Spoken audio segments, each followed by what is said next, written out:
Alors hier,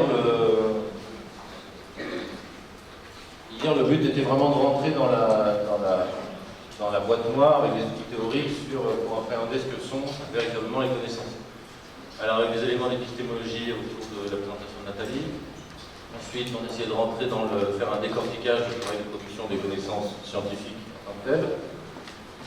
Suivi ensuite de regards, notamment des présentations axées autour des disciplines sur ce que sont les connaissances non scientifiques. Et puis le dernier exposé qui visait à essayer de revisiter cette opposition qu'on a l'habitude d'opérer entre connaissances scientifiques et connaissances non scientifiques. L'idée c'était de revisiter cette opposition-là. Alors le but de cette journée, c'est assez différent, c'est de comprendre comment l'activité scientifique, l'activité des chercheurs que nous sommes tous en fait, évolue au contact d'acteurs qui ne sont pas des scientifiques et des connaissances qu'ils produisent, des connaissances qui ne sont pas scientifiques. Pour appréhender un petit peu cette question-là, ça va se faire en deux temps. Alors le premier temps, l'exposé que je vais vous faire ce matin, c'est revenir sur un panorama socio-historique de l'évolution, de la transformation des relations entre sciences et société, qu'on évoque régulièrement sous l'angle d'un rapprochement entre sciences et société ou une crise des relations entre sciences et société. Vous donner des éléments de positionnement assez génériques sur finalement le contexte entre guillemets dans lequel nous agissons. Et puis cet après-midi, on a fait le choix de prendre des entrées un peu plus spécifiques sur comment nos activités étaient questionnées par des acteurs non scientifiques et comment la production des connaissances scientifiques se voit interpellée, amenée à prendre en compte ou non des connaissances non scientifiques, autour de deux éléments qui me semblaient importants. La façon dont on conduit les recherches face à une demande d'acteurs extérieurs, d'acteurs du terrain, et puis la façon aussi dont l'intérêt, l'enjeu qu'on porte aujourd'hui à développer un impact des recherches, à développer l'utilité sociale des recherches, questionne ou non l'activité de production de connaissances scientifiques. Alors une fois n'est pas coutume, nous aurons des intervenants extérieurs. On n'a pas fait nous-mêmes, c'est du luxe, on sort des intervenants extérieurs. Qu'on vous présentera plus en détail tout à l'heure. C'est Ronan Levelli qui interviendra ce matin, qui est ici. Voilà, qui est maître de conférence en sociologie à Montpellier Supérieur. Et puis Ariane Gonan qui est là-bas, qui vient d'arriver à l'être à l'INRA et qui travaille sur la mise en place du sentier impact à l'INRA. Donc Ronan interviendra pour faire un débriefing, pour faire un regard décalé après l'exposé sur la demande, pour réfléchir sur la relation entre offre et demande dans les marchés en essayant de faire des ponts, une transposition par rapport aux activités de recherche. Et puis Ariane nous fera une introduction et puis nous accompagnera dans les ateliers pour visiter les cas d'intervenants. On a essayé de faire, bien entendu, là c'est des intervenants extérieurs, mais sur ces ateliers-là, comme on vous l'avait dit au départ, l'idée ça a été de mobiliser vous parmi les participants pour vraiment prendre des cas au plus proche de l'expérience de participants de l'école. Alors pour ce matin, le plan un petit peu les principaux objectifs et le plan de cet exposé. Alors je vous l'ai dit, l'idée c'est de vous donner quelques grands éléments socio-historiques des transformations. Ici je parle de rapprochement entre guillemets puisqu'on va voir que c'est un terme qu'on utilise parfois de façon un petit peu approximative. Entre sciences et société, entre les activités scientifiques et puis notamment des pouvoirs économiques ou des pouvoirs politiques. Alors je développerai ici un propos général en m'appuyant sur la littérature, ce n'est pas une présentation de travaux originaux. Je m'appuierai sur des éléments de littérature en regardant les sciences et les activités scientifiques de manière générale et puis en essayant d'opérer quand c'est possible, quand le terrain s'y prête, sur des questions liées à l'activité agricole et à la recherche agronomique. J'introduis ça ici, je ferai une opposition un petit peu schématique, mais c'est une façon d'organiser l'exposé, d'organiser le discours, entre des forces qui organisent ce rapprochement ou cette évolution depuis le haut, c'est-à-dire une transformation des formes, des modes d'action de gouvernement des activités scientifiques et techniques, depuis notamment depuis le champ politique, et puis un gouvernement par le bas, ou en tout cas des évolutions par le bas, à partir des non-chercheurs ou des chercheurs eux-mêmes qui veulent transformer les activités scientifiques. Alors comme point de départ que je prendrai ici au début de cet exposé, je reviendrai sur un bouquin qui est sorti au milieu des années 90, début des années 90, qui a fait grand bruit, vous voyez que le titre est en plein dans ce qui nous intéresse, la nouvelle production des connaissances scientifiques. Nouvelle production des connaissances scientifiques ou l'avènement du mode 2. Pourquoi avènement du mode 2? Puisque la proposition de cet ouvrage, qui a été largement cité et puis aussi largement contesté, c'était le fait qu'on entrait dans une nouvelle ère de production des connaissances scientifiques, ce mode 2, qui viendrait s'opposer à un mode 1, qui aurait régné jusqu'alors, dans la façon dont les recherches étaient conduites, où jusqu'alors, en gros, ce modèle, c'était celui de la tour d'ivoire. C'est-à-dire les activités scientifiques étaient régies selon des agendas autonomes. Les chercheurs, les scientifiques définissaient leurs propres agendas en fonction de leurs propres objectifs académiques. La recherche était essentiellement portée, définie, orientée par les chercheurs eux-mêmes, les chercheurs étant eux-mêmes gouvernés par d'autres chercheurs. Une forme d'organisation de la science très académique, puis très structurée en disciplines, très séparée par spécialité scientifique. Alors ce que proposait justement cette idée de mode 2, c'était que tout ça on était dans une ère de changement, au début des années 90, et dès les années 80 d'ailleurs, mais cette publication arrive à ce moment-là, où finalement la science se transformerait, l'exercice des activités scientifiques et techniques se transformerait, notamment sous l'action du contexte, une emprise de plus en plus forte du contexte, c'est-à-dire les sciences seraient de plus en plus connectées, seraient de plus en plus orientées par des éléments contextuels, c'est-à-dire liés à la société, l'idée qu'une science qui viserait avant tout à résoudre des problèmes des acteurs de terrain, des problèmes qui viendraient du contexte, une science qui ne serait plus enfermée dans sa tour d'ivoire, mais qui serait marquée de plus en plus par des logiques de participation, faire participer les chercheurs à la définition des objectifs de recherche, jusqu'à la pratique scientifique elle-même, et puis tout un ensemble de barrières qui tombent dans ce mode 2, c'est-à-dire un rapprochement entre disciplines pour favoriser justement une plus grande capacité à résoudre ces problèmes et ces demandes venant du contexte, le tout n'étant plus ancré dans des agendas académiques de long terme, mais marqué par des demandes plus définies, par des pas de temps sur un temps. Alors je vous dis, ce travail a été énormément critiqué, en particulier dans le sens où, si effectivement il y a encore aujourd'hui une transformation de ces activités scientifiques, ce qui est le plus contesté, c'était la réalité de ce mode 1. Est-ce que la science aurait finalement été si indépendante du reste de la société? Est-ce que ce mythe de la tour d'ivoire, des chercheurs autonomes qui définiraient leurs activités par eux seuls, aurait véritablement existé? Le propos étant justement que celui qui est avancé et qui est encore largement avancé aujourd'hui, c'est que finalement cette science, ces activités scientifiques et techniques n'auraient jamais été totalement autonomes, en particulier du point de vue de la politique et en particulier du côté des marchés, des activités économiques. La science de tout temps aurait toujours été orientée, ne serait pas simplement une affaire de scientifique, mais aurait toujours été orientée justement par certains types de pouvoirs, qu'ils soient politiques ou économiques. Je reviens hier au régime de Christian Licob que j'avais présenté le matin.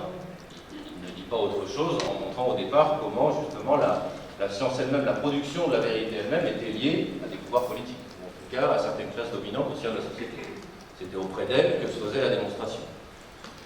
Et puis dans le régime de l'utilité, c'est exactement ce qu'il dit également, où l'enjeu justement d'arriver à fixer, d'arriver à reproduire les expériences, c'est bien l'enjeu d'arriver à transférer, à faire communiquer les découvertes qui sont produites avec le monde des ingénieurs, avec le monde des entreprises, où finalement cette science était là aussi dès l'origine amenée à s'articuler avec la société, et pas simplement pour le plaisir de produire des connaissances et pour le plaisir de faire des découvertes. Alors dans la littérature francophone, française pour le coup, celui qui a le mieux décrit ces éléments-là ces dernières années, cette évolution et puis cette connexion sur le long terme vers la relation entre science et société, c'est Dominique Pes, dont vous avez peut-être entendu parler, qui est un historien des sciences et qui a proposé la notion de régime de savoir, de transformation des régimes de savoir au fil du temps, pour aborder ces relations entre science et société, et ce qui qualifie en particulier les relations entre activités scientifiques et les pouvoirs politiques ou économiques. Alors ici, je fais référence à un petit bouquin dans la collection de sciences en question de l'INRA, qui reprend une conférence qu'il avait donnée à l'INRA dans les années 90. La définition qu'il donne de cette notion centrale de régime de savoir, c'est un assemblage d'institutions et de croyances, de pratiques, et surtout de régulations politiques et économiques qui délimitent la place et le mode d'être, la façon de faire des sciences au sein de la société. Et il délimite en particulier, dans la période contemporaine, deux grandes périodes, depuis la fin du 19e, pour définir justement ces modes d'être, ces formes de régulation des sciences par les mondes politiques et économiques. La première période qu'il identifie, c'est celle qui va de la fin du 19e à la fin des 30 Glorieuses, dans les pays industrialisés. En gros, on va dire les années 70. Ce qui caractérise ce régime de savoir, celui de cette époque, c'est avant tout, dans un contexte politique plus général, l'institution qui s'impose comme forme essentielle de gouvernement de nos sociétés dans les pays occidentaux, c'est l'État. C'est le développement de l'État-nation comme porte-parole légitime du bien commun de la société, l'État planificateur, l'État qui organise, l'État-providence qui est là pour réguler et développer le bien-être et promouvoir le bien-être au sein de la société. Et c'est cet État-nation, les institutions qui sont construites autour de lui, qui va organiser justement les activités scientifiques au sein de la société. Un État fort qui oriente justement et qui facilite, qui organise le développement de ce secteur scientifique et technique. Avec des sciences et des techniques qui deviennent un véritable pilier, un élément essentiel dans le développement national pour la grandeur de la nation et l'autonomie nationale. Alors un des terrains, un des domaines dans lequel cette place de l'État dans la promotion et l'organisation des sciences et techniques, dans cette période-là, cette période des deux conflits mondiaux, où les sciences et technologies sont en particulier fortement connectées au contexte militaro-industriel, où il s'agit notamment de promouvoir les recherches scientifiques et techniques, d'organiser la relation entre l'activité scientifique et l'industrie pour développer l'armement et pour renforcer l'autonomie nationale, la sécurité nationale, pour garantir l'intégrité de la nation et du pays. Donc ici, véritablement, on le voit bien dans cette période-ci, dans ce régime-ci, un État, très clairement, qui oriente, qui facilite, qui organise les activités scientifiques et techniques pour qu'elles soient véritablement au service de la société, au service de l'autonomie de la nation, de sa sécurité et de son autonomie. Les sciences et techniques qui sont aussi, bien évidemment, bien au-delà du secteur militaire, du secteur complexe militaro-industriel lui-même, les sciences et techniques qui sont amenées, qui jouent un rôle central dans le développement de la société générale, avec à cette époque-là le modèle du progrès qui est largement basé sur le développement aussi des sciences et des techniques, un imaginaire fortement marqué justement par cette utilité de ce que peuvent apporter les sciences et les techniques au développement de la société. C'est à cette époque où dans la plupart des pays industrialisés, on voit se développer, en particulier à la sortie de la Seconde Guerre mondiale, des grands instituts nationaux de recherche.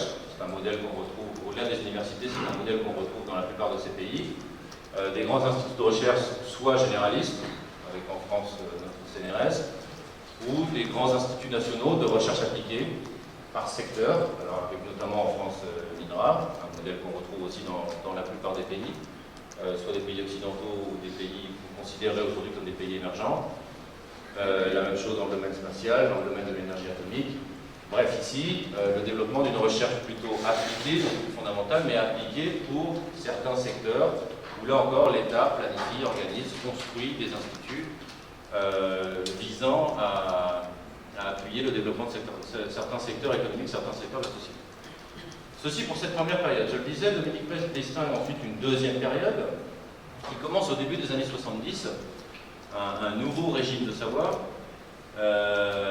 qui est marqué, lui, par quelque chose de fort, où on voit bien cette insertion des sciences dans ce qui transforme la société à cette époque-là. Les sciences ne sont pas épargnées par ça, où les sciences, comme dans les États, comme les pays, entrent dans un régime néolibéral globalisé, où les États, les pays sont plongés dans un monde ouvert, de plus en plus ouvert, où l'État-nation lui-même devient une figure de plus en plus affaiblie, dans un monde ouvert, marqué notamment par la concurrence, et où les sciences deviennent un levier de compétitivité économique dans cette course internationale. Les sciences ne sont plus le pilier nécessairement de la sécurité, notamment au niveau militaire, ne sont plus nécessairement le pilier de la souveraineté, c'est plus ça qui fait forcément sens à cette époque, mais les sciences deviennent un de ces leviers, un de ces outils qu'encore une fois les puissances publiques essayent d'organiser, essayent de promouvoir pour le bien du pays, mais cette fois avec un objectif assez différent.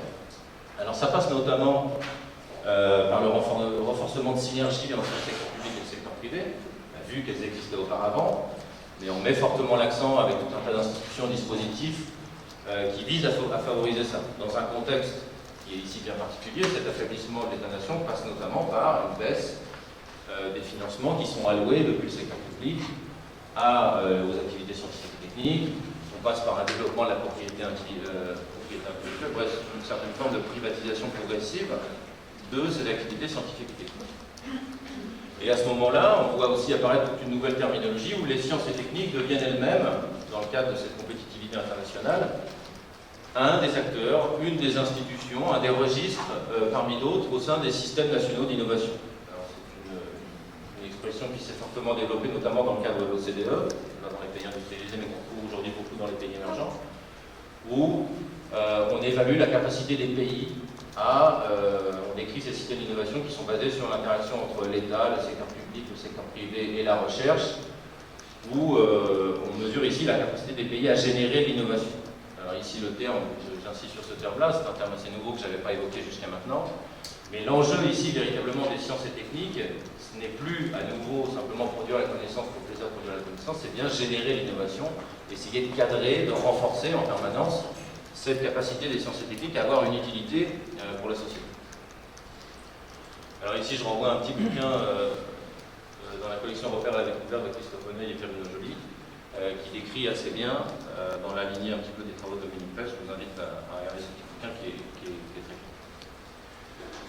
Alors, ce paysage politique assez général, ce nouveau régime des savoirs, il passe notamment au sein des institutions de recherche, et j'introduis ces éléments-là, je vous l'avais posé en introduction, l'idée c'est un petit peu de restituer ce contexte dans lequel nous-mêmes nous évoluons, certains des éléments un petit peu dispersés qu'on ne pense pas forcément parfois à associer les uns aux autres, à une nouvelle façon de gouverner les individus au sein des institutions scientifiques et techniques. Au-delà des grandes politiques, la façon dont on gouverne la recherche, dont on gouverne les chercheurs, a connu une évolution parallèle à tout ça. Ça passe tout d'abord par, au sein même des institutions scientifiques et techniques, le développement de ce qu'on appelle le New Public Management, c'est-à-dire l'idée qu'on gouverne l'État finalement comme on gouverne le secteur privé. Cette idée que cet État-nation qu'on a développé dans les années 60 est devenu obèse, c'est le terme véritablement utilisé pour décrire ça, de plus en plus difficile à gouverner, avec une efficacité souvent difficile à mesurer, une efficacité moindre, et donc dans les logiques de management du secteur public, et notamment, pas simplement scientifique, mais notamment scientifique, on cherche de plus en plus à mesurer l'efficacité, à renforcer, à optimiser l'efficacité de l'argent public qui est consacré à tout ça, avec des nouvelles formes de gouvernement des individus. Notamment, on cherche à rationaliser, je l'ai dit, à mesurer l'efficacité, à optimiser un financement public décroissant, mais en tout cas à veiller de plus en plus à garantir l'efficacité de tout cet argent public qui est investi. Ça passe notamment par un développement croissant des activités d'évaluation au sein de la recherche, c'est-à-dire, encore une fois, on cherche à se donner les indicateurs pour montrer, pour prouver l'efficacité, pour mesurer l'efficacité de cet investissement public dans le secteur scientifique et technique. Donc évaluation collective, évaluation individuelle, auquel aucun d'entre nous ne coupe, je pense, avec notamment le développement d'indicateurs, toute une ingénierie pour quantifier cette performance des activités scientifiques et techniques au niveau collectif, au niveau individuel. Alors ici, je renvoie un autre petit bouquin, toujours dans la collection Sciences en question de l'INRA, de quoi maintenant, que vous avez peut-être vu passer aussi, sur le petit bouquin d'Albert Rougien sur la désacralisation du chiffre dans l'évaluation du secteur public et notamment dans la recherche, avec une portée assez critique sur tout ce travail d'évaluation et de quantification de la performance publique et notamment dans le domaine scientifique et technique. Ce New Public Management passe aussi notamment par des logiques, comme dans le secteur privé, par des logiques de mise en concurrence des laboratoires, de mise en concurrence des individus pour avoir le financement décroissant et où on incite les chercheurs à justement entrer dans une logique de concurrence pour obtenir les ressources dans le cadre d'appels à projets compétitifs. Avec du coup des conséquences assez intéressantes derrière pour les sociologues qui travaillent sur ça, où ils montrent que le projet de recherche, les projets dans lesquels nous participons tous, deviennent des collectifs de travail pour le chercheur au moins autant que les figures traditionnelles du laboratoire. Le collectif de travail devient de moins en moins le laboratoire, mais de plus en plus des projets éphémères qui peuvent durer 2 ans, 3 ans, 4 ans. Bref, une transformation de l'organisation véritablement au travail, au sein des institutions de recherche et des collectifs auxquels les chercheurs, au sein desquels les chercheurs vont interagir et développer leur activité. Alors, cette transformation de ce gouvernement des sciences techniques au sein des institutions et des individus qui les composent, je l'ai dit, il est fortement centré sur une préoccupation pour l'efficacité, mais aussi encore de plus en plus d'utilité. C'est-à-dire s'assurer, encore une fois, que tout cet investissement, il est certes performant, mais il est performant dans le sens de ce qui est produit, de ce qui est découvert, des recherches qui sont conduites, contribue toujours, et je m'inscris toujours dans cette logique critique du départ, on va dire que les sciences n'ont jamais été totalement indépendantes, s'inscrit véritablement dans l'utilité des problèmes du moment. Pour s'assurer, on va essayer de plus en plus de canaliser ces recherches, d'orienter les activités des chercheurs, toujours dans cette préoccupation que ce n'est pas la science pour la science, mais c'est la science pour venir apporter des réponses à certains problèmes que se posent les citoyens. Alors c'est ce qu'un collègue aux Pays-Bas a nommé notamment un régime de sciences stratégiques, où le gouvernement des activités scientifiques passe toujours par cette préoccupation académique. Il s'agit de produire de la bonne science, on ne renonce pas à ça, et même on renforce ça. On le renforce notamment dans des instituts thématiques qui à la base avaient une vocation peut-être plus appliquée. Il y a une standardisation de cette préoccupation pour l'excellence, mais en même temps une excellence qui serait toujours au service de résolution des problèmes contextuels du moment, et puis de visée stratégique, où on produit des connaissances toujours, mais avec ce souci que les connaissances soient toujours au service de problèmes du moment ou de problèmes futurs. Alors en termes d'outils concrets sur lesquels on voit s'exprimer cette logique de science stratégique, de préoccupation pour à la fois l'académie, mais résoudre les problèmes du moment, on le retrouve énormément aujourd'hui par la figure des grands défis, qui, si on ouvre un petit peu les yeux, est absolument omniprésente dans les grandes lignes de gouvernement des institutions, soit à l'échelle des États, des agences de financement ou des institutions. Alors je renvoie ici ce qu'on appelle les challenges, en fait, dans les territoires anglo-saxonnes, gouverner les sciences par les challenges, et un dossier de la revue Research Policy qui s'est intéressé à différents secteurs, notamment un papier sur le secteur agricole, sur le gouvernement de la recherche agronomique par les défis. Alors ici, ce que je me suis amusé à faire, c'est regarder les portails internet de différentes institutions liées au secteur scientifique technique, et montrer à quel point on retrouve à chaque fois cette idée de défis sociétaux. La science vient, ou en tout cas on cherche à orienter la science pour qu'elle vienne relever, répondre à ces grands défis. Alors ici, c'est au niveau européen, dans le programme H20, où, je ne sais pas si vous lisez, les trois priorités du programme H20, c'est la troisième, c'est les défis sociétaux, où est expliqué que la recherche et l'innovation sont orientées vers la réponse aux grands défis sociétaux auxquels l'Europe est confrontée, plutôt qu'uniquement vers des disciplines scientifiques ou des secteurs technologiques. Vous voyez, cette idée de s'émanciper de cette logique où on serait simplement gouverné par les grandes disciplines. Il s'agit de faciliter cette rencontre entre les disciplines pour répondre à ces défis sociétaux. Exactement la même logique au niveau de l'ANR. En France, on retrouve exactement ça. Il y a une composante grands défis sociétaux. Ici, on fait même explicitement au cadre fixé par l'agenda 2020. Ou ici, sur le site de l'ANR, on retrouve explicitement les défis qui sont formulés. Gestion sobre des ressources, adaptation au changement climatique, énergie propre, renouveau industriel, vie, santé, bien-être, sécurité alimentaire, défi démographique, mobilité, système urbain, société d'information, société innovante et liberté, sécurité en Europe. Ça marche au niveau européen, ça marche au niveau national. Si on descend au niveau de l'INRA, ça marche aussi très bien. Vous allez sur le site de l'INRA, vous allez retrouver toute cette logique de grands défis. 5 défis scientifiques centrés sur des grands enjeux sociétaux. Les grands enjeux, les grands challenges. Alors pour l'INRA ici, c'est l'intégration des performances économiques, sociales et environnementales, développement de systèmes alimentaires sains et durables, atténuation de l'effet de serre, valorisation de la biomasse, sécurité alimentaire mondiale. Alors je ne me suis pas amusé à descendre jusqu'au département. J'interroge Benoît, mais de nouveau c'est ma stratégie puisque vous avez des défis. On a des priorités, puis on les fait couler avec le liste 1 à 5. À tous ces défis-là, vous vous référez ou... On est obligé, enfin, on demande de propositions, et effectivement, on dit qu'on est bien dans le 1, on est un petit peu dans le 2, on est un petit peu dans le 3, et les autres, c'est plus ou moins. Il y en a rien qui déborde, on est totalement dedans. Alors bien sûr, je l'ai montré, c'est européen, mais c'est pas seulement franco-français européen, on retrouve exactement la même logique dans le monde anglo-saxon, sur la NSF aux États-Unis, où on retrouve cette logique, encore une fois, de gouverner par des grands défis. On énonce des grands défis face auxquels les chercheurs sont invités à se positionner, à orienter leur recherche pour encore une fois, canaliser tout ça.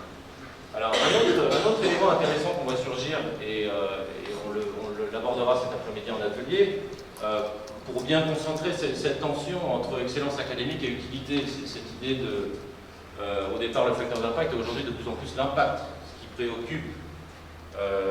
qui préoccupe encore une fois ce gouvernement des sciences, c'est faire des recherches, c'est bien, mais ça doit avoir un impact. Il s'agit que tout ça soit utile, que ce ne soit pas la science pour la science. Alors dans l'INRA, c'est totalement criant, parce que c'est écrit dessus, hein, c'est partie de la marque. Et puis vous le retrouvez aussi dans d'autres domaines, c'est moins évident, mais on retrouve bien cette idée là pour le CEA. Pour le CEA, le slogan c'est de la recherche à l'industrie. Vous voyez bien que cette idée d'application, est devenue structurante dans la définition d'identité d'institution. Autre forme d'expression de cette tendance contemporaine de renforcement de l'utilité sociale des sciences, c'est cette idée de contribuer à l'innovation. Là encore une fois, c'est pas tout à fait nouveau, hein, je l'ai montré, ça vient dès les années 80. Mais de plus en plus, on retrouve cette idée de on finance des activités scientifiques et techniques pour que ça contribue, non pas au plaisir de la connaissance, mais bien à la production d'innovation. En particulier, dans un premier temps, avec l'industrie. Alors, ici, on retrouve aussi au sein des institutions de recherche, et ça marche bien pour les institutions de recherche agronomique, une professionnalisation en interne, une spécialisation de certains corpus d'activités, où on crée notamment des entités au sein de ces institutions de recherche appliquées, on crée des filiales pour organiser cette connexion, cette collaboration entre scientifiques et le secteur privé pour générer des innovations. Alors à l'INRA, c'est une transfert, et puis au sein du CIRAD, ça passe par une délégation à la valorisation et à l'innovation, qui est à peu près la même logique en gros, et pour les collègues du CIRAD, on peut se rendre compte facilement à quel point ça pénètre vraiment la routine, où dès que vous faites une mission à l'étranger, vous êtes invité à remplir votre contrôle de mission. Est-ce qu'il y a une opportunité de valorisation spécifiquement? Et encore une fois, jusque profondément dans les routines des individus, dans les conduites des individus, on cherche à tout le temps rappeler ce souci, cette préoccupation de valorisation des activités qui sont conduites, d'être payé pour ça. Contribuer à l'innovation, non seulement avec l'industrie, mais aussi un point qui est assez intéressant et qui s'est développé plus récemment du côté du gouvernement, hein, des institutions scientifiques et techniques. Du côté de la base, c'est assez différent, mais qu'on retrouve dans les politiques de gestion du secteur scientifique, c'est avec les usagers. Ceux qui ont pendant longtemps été, a priori, périphériques ou extérieurs au laboratoire, avec la logique de confinement que j'ai expliquée hier, se retrouvent explicitement encouragés à venir faire des sciences avec nous. Vous êtes bienvenus. Alors ici, ça s'est passé tout récemment, hein, c'est la remise du rapport sur les sciences participatives qu'a coordonné François Ollier en France, le PDG du NRA, où voilà, c'est officiel, participez avec nous, venez faire des sciences avec nous, on n'est plus tout seul, venez, vous les usagers, faire des sciences avec nous. On retrouve, là, encore une fois, dans une logique sectorielle, la même chose au niveau du ministère de l'Agriculture, dans le rapport qui vient de sortir, Agriculture et Innovation 2025. Alors, ici, ce qui est intéressant au passage, c'est, quand vous commencez à regarder ça, cette projection dans le futur permanent, les 2020, les 2025, les 2030, on est tout le temps dans une logique de projection, de se donner des objectifs sur le futur. Quand tu évoquais hier, Daniel, les histoires d'imaginaire, je pensais à ça notamment, cette histoire de... Encore une fois, on retrouve beaucoup dans cette logique de gouvernement des sciences et techniques cette idée de projection dans un futur, de se donner des échéances auxquelles on propose des trames pour répondre. Alors, quand on rentre en détail, où on retrouve encore une fois François Ollier, le PDG de l'INRA dans les rédacteurs de ce rapport, quand on rentre un petit peu dans les... Alors, le rapport est organisé en priorité, en axe, et puis en projet. Ça est décliné. Alors, si on fait un petit zoom un petit peu sur le sommaire de ça, parmi les axes, ma question du départ, là, c'est d'intégrer les usagers. On met en avant, on défend l'innovation ouverte, avec 3 lignes. Vous ne pouvez pas les lire, mais je vous les lis. 3 projets. Le premier projet, c'est intégrer les expériences des agriculteurs dans les dynamiques d'innovation. On cherche à mobiliser ces agriculteurs pour qu'ils nous aident à innover. La deuxième, on revient au point que j'ai évoqué avant, c'est la mobilisation de la R&D agricole en réponse aux défis sociétaux. On retrouve cette histoire de défis, mais c'est surtout sur le premier point que je voulais insister. On cherche officiellement, voilà, j'avais fait le zoom, on peut oublier, intégrer les expériences agriculteurs dans les dynamiques d'innovation et puis derrière les grands défis. Donc cette idée, encore une fois, la façon dont on gouverne les sciences et techniques, c'est officiellement, c'est devenu officiel. Les usagers, les agriculteurs sont amenés à contribuer à l'innovation. Donc pas simplement, les chercheurs ne doivent pas simplement interagir avec l'industrie, mais ils doivent interagir avec les usagers finaux et les citoyens. Alors la question qu'on peut se poser dans tout ça, c'est comment réagissent les chercheurs face à ces tentatives d'organisation, de courber leur activité pour qu'elles rentrent finalement toujours dans cette préoccupation d'utilité. La première observation qu'on retrouve dans la littérature, c'est qu'en gros on est des fils d'écran.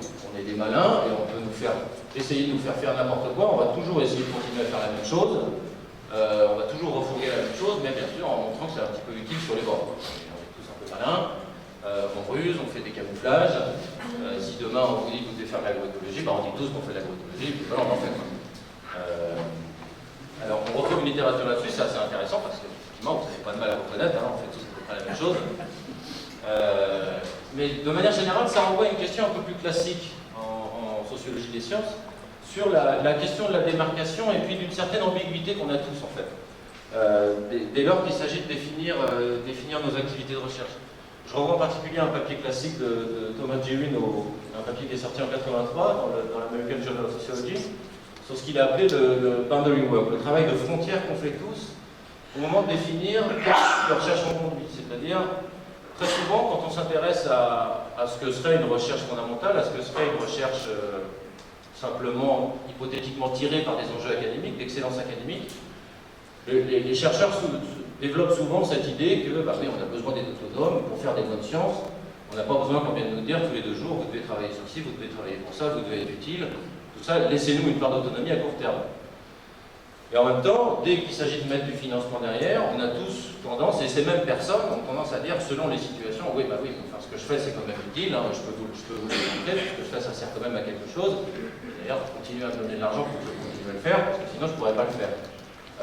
Un travail assez similaire avait été conduit, alors ça c'était intéressant, l'idée était de se poser la question, ce qu'était la recherche fondamentale, c'est quoi la recherche fondamentale?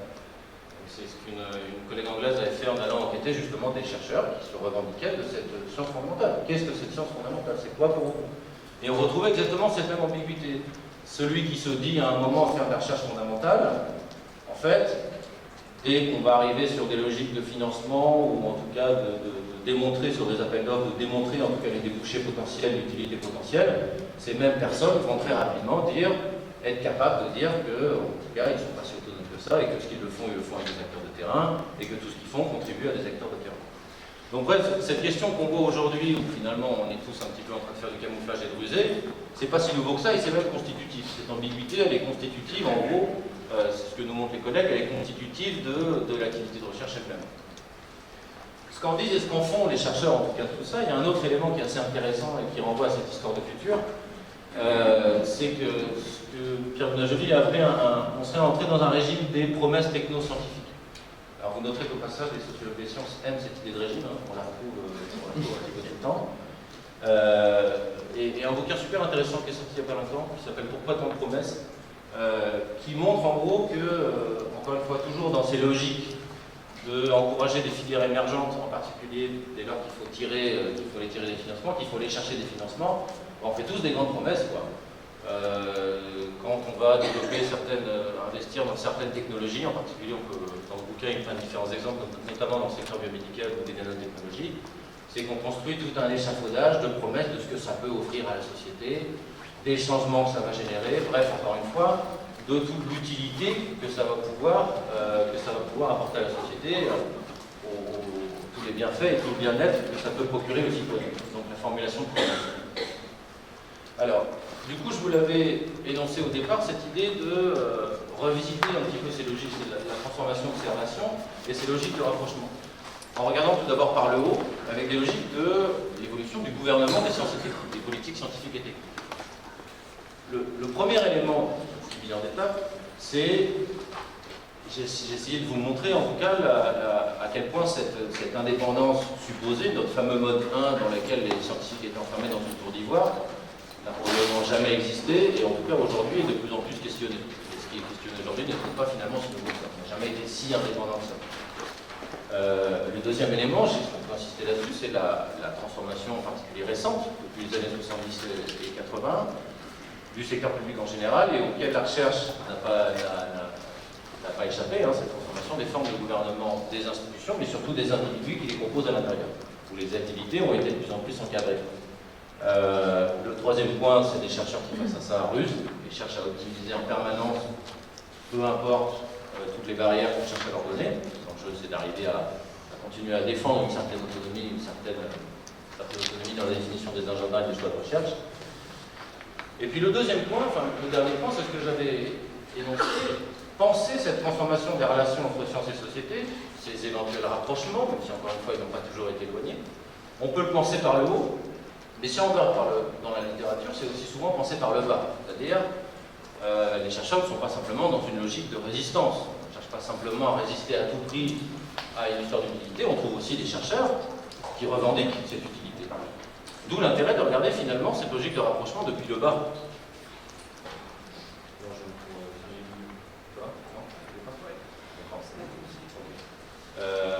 Rapprochement par le bas, c'est mis en évidence en particulier au départ à partir des années 60-70. Ici, je vous fais référence à un bouquin de Kelly Moore, Disrupting Science, qui s'est intéressé aux mobilisations de chercheurs américains pendant la guerre du Vietnam. Où on retrouve là des premières traces dès les années 60 de chercheurs qui refusent en fait tout simplement de continuer à travailler sur telle ou telle chose, puisque les utilités qui en sont faites ne correspondent pas à leurs idéaux sociaux, à leurs valeurs, à leurs croyances, à leur idéologie.